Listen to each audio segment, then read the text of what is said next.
بسم اللہ الرحمن الرحیم۔ السلام علیکم ورحمۃ اللہ وبرکاتہ۔ اللہ کا قیدی کون ہوتا ہے؟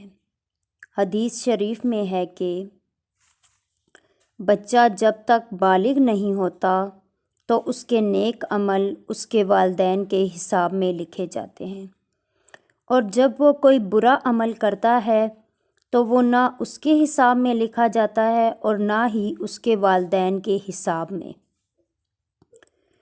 پھر جب وہ بالغ ہو جاتا ہے تو حساب اس کے لیے جاری ہو جاتا ہے، اور 2 فرشتے جو اس کے ساتھ رہنے والے ہوتے ہیں ان کو حکم دے دیا جاتا ہے کہ اس کی حفاظت کریں اور قوت پہنچائیں۔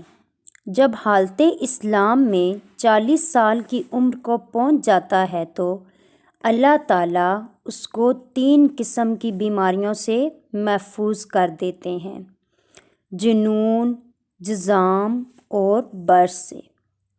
جب 50 سال کی عمر کو پہنچتا ہے تو اللہ تعالیٰ اس کا حساب ہلکا کر دیتے ہیں۔ سبحان اللہ۔ جب 60 سال کی عمر کو پہنچتا ہے تو اللہ تعالیٰ اس کو اپنی طرف رجوع کی توفیق دیتے ہیں۔ جب 70 سال کو پہنچتا ہے تو آسمان والے اس سے محبت کرنے لگتے ہیں۔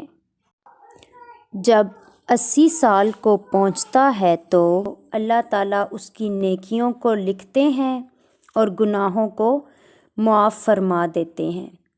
پھر جب 90 سال کی عمر کو پہنچتا ہے تو اللہ تعالیٰ اس کے سب اگلے پچھلے گناہ معاف فرما دیتے ہیں۔ سبحان اللہ۔ پھر اس کو اپنے گھر والوں کے معاملے میں شفاعت کرنے کا حق دیتے ہیں اور اس کی شفاعت قبول فرماتے ہیں، اور اس کا لقب امین اللہ اور اسیر اللہ فی الارض، یعنی اللہ کا معتمد اور اللہ کا قیدی ہو جاتا ہے، کیونکہ اس عمر میں پہنچ کر عموماً انسان کی قوت ختم ہو جاتی ہے، یعنی چیز میں لذت نہیں رہتی۔